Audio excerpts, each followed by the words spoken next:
Je suis maman Hortense Mwenga. Je suis épouse de l'apôtre Kassonga Sami. Je suis mère de 9 enfants, 5 garçons, 6 filles. Je suis pasteur dans une grande communauté des églises, la Voix de l'époux. Je suis sur l'église et sur l'avenue Bobozo numéro 27, quartier industriel 7e rue Limité. Aujourd'hui, j'ai choisi de parler sur le pays de l'homme. Bon, si nous recourons vers la Bible, dans la Bible, Genèse chapitre 2, verset 24, Dieu dit, l'homme quittera son père et sa mère et s'attachera à sa femme et ils deviendront une seule chair. Donc, je vois que le pays de l'homme, là où l'homme doit aller habiter, dans un mariage, oui, c'est ça le mariage.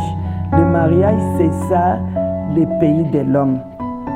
On ne peut pas dire qu'ils sont dans leur pays parce que la Bible dit l'homme quittera. Si nous recourons vers notre patriarche Abraham, Dieu dit, Abraham, quitte ton pays, ta patrie, ton père et va-t'en. Donc, Abraham est parti avec Sarah pour faire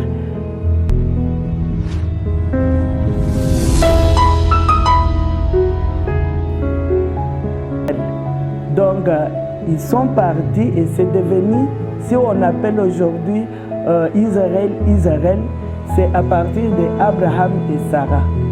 L'identité de l'homme, c'est la femme qui donne, donc c'est le nouveau pays que l'homme entre. C'est le pays nouveau que l'homme entre qui lui donne une nouvelle identité, pardon. Et puis, si nous regardons bien, Dieu dit dans Deutéronome chapitre 7, verset 9 à 11, il dit que dans le pays que je te donne, où coule le lait et le miel. Et là, nous voyons que l'homme devient riche à partir d'un nouveau pays que Dieu lui donne.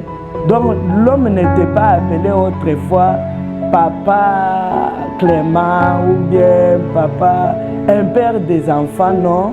Mais avec la femme, l'homme devient responsable. Il a une autre identité. Il a sa façon de vivre, une façon de vivre, une nouvelle façon de vivre, c'est ça. En tout cas, ce n'est pas une contradiction pour dire que quand l'homme, c'est l'homme qui possède, d'abord c'est l'homme qui possède la femme. Donc ce n'est pas une contradiction parce que la femme, c'est l'image de l'os. Et nous voyons la chair prendre la forme à partir de l'os. Comme l'os, c'est la femme est dans l'homme, est dans la chair. Et l'homme prend une bonne forme, mais on ne voit pas les os. On ne voit pas l'os qui a donné la forme. Mais on voit, par exemple, on voit Christian, le frère Christian, mais c'est l'os qui a fait que frère Christian soit un homme. Que frère Christian soit un homme. C'est pourquoi l'homme devient invisible, mais c'est l'homme qui donne l'identité à la chair.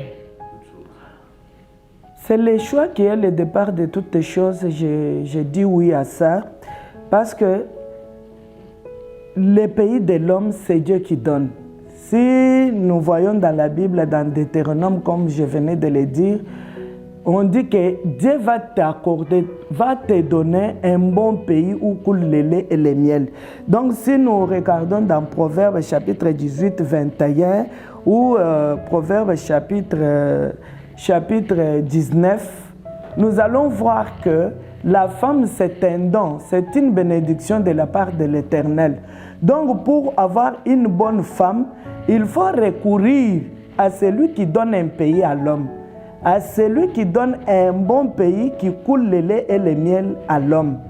Donc la femme, on doit le chercher avec l'aide de l'Éternel. Bon, pour celui qui avait fait auparavant un mauvais choix, il doit encore recourir parce que nous avons un Dieu qui change le cœur de l'homme, qui peut changer une femme, qui peut changer un caractère, qui peut changer des habitudes. Donc nous allons recourir vers les dieux puissants qui donnent la femme ou bien qui donnent un homme qu'il faut dans la vie pour un bel. En tout cas, le conseil que je peux donner aux jeunes, c'est de beaucoup prier pour posséder le pays dont Dieu a promis à l'homme, le pays où coule le lait et le miel. Si les jeunes sont pressés de prendre n'importe qui, parce qu'on est tombé amoureux, amoureuse, donc vice-versa, là, ça va devenir un autre problème. Mais celui qui donne une bonne femme, un bon pays, c'est Dieu lui-même. Donc je conseille aux jeunes de faire attention, de beaucoup prier pour s'engager. Avant de s'engager, ils doivent beaucoup consulter Dieu pour avoir une bonne femme dans la vie. Parce que tous les parcours de l'homme, pour entrer, posséder dans un pays où coule le lait et le miel, c'est là où l'homme doit trouver son repos. Mais s'il tombe dans les mains d'une mauvaise femme, l'homme risque de tout perdre. L'homme risque de ne pas avoir la joie toute sa vie. Parce que c'est la femme qui donne la forme à l'homme, comme je venais de le dire. Donc si l'homme tombe dans les mains d'une femme qui n'est pas bénédiction, qui n'est pas don de Dieu, là, il risque de tout perdre. Même ses projets, même ses capacités, tout ce qu'il peut avoir, à partir de la femme, l'homme peut les perdre. Et du côté femme, je venais de dire que c'est vice-versa. La femme peut faire un mauvais choix, il choisit un mauvais homme dans sa vie. Donc sa vie est détruite. Elle doit détruire sa vie comme ça. Et l'homme aussi, s'il prend une femme qui n'est pas don, j'insiste sur ça, si on peut lire Proverbes chapitre 19, 22, vous allez trouver que qui trouve une femme trouve le bonheur. C'est la grâce qu'il obtient de l'Éternel. Donc si on n'a pas trouvé une femme qui est don de l'Éternel, tout est foutu, tout est foutu. Donc il faut beaucoup prier pour trouver le bonheur de sa vie. Donc le bonheur de sa vie, on ne trouve pas ça au hasard, mais c'est quelque chose qu'il faut beaucoup prier, demander à Dieu que Dieu accorde un bon mari, une bonne femme. Il y a les dames qui sont vraiment en train de pleurer pour ce jour parce qu'elle a fait un mauvais choix. Ou bien les hommes qui pleurent parce qu'il a fait un mauvais choix. Une femme qui n'est pas source de bénédiction. Donc quand l'homme marie, il est vide. Il n'a pas d'enfant, il n'a pas l'argent, il n'a pas quoi. Mais comme la Bible dit que qui trouve une femme trouve le bonheur, c'est que le bonheur de l'homme est caché dans la femme. C'est le pays de repos. Donc après avoir souffert, cherché, étudié, faire des démarches, tu as besoin d'un repos. Tu as besoin d'entrer dans un repos. Et le repos que tu dois entrer, c'est dans la femme. C'est dans la femme. Donc tu vas aller posséder la femme pour avoir la bonne forme. Parce que la femme, c'est l'os. Je peux donner un exemple. Si la femme boite, et si l'homme boite, donc ce n'est pas l'homme qui boite, mais c'est l'os. C'est l'os qui est à l'intérieur qui boite. Donc quand l'os est courbé, par exemple, à l'intérieur de la chair, donc la chair prend automatiquement la forme de l'os qui est courbé à l'intérieur. Donc si la femme n'est pas une bénédiction de la part de l'Éternel, si la femme n'est pas une bénédiction de la part de l'Éternel, l'homme va boiter, donc il ne sera pas dans la joie, il ne va pas vivre son repos, donc il n'est pas dans son pays. C'est comme un homme qui est aux étrangers peut-être. Donc là, il faut chercher l'identité, il faut faire ça parce que tu n'as pas une identité stable. C'est comme ça aussi avec le mariage.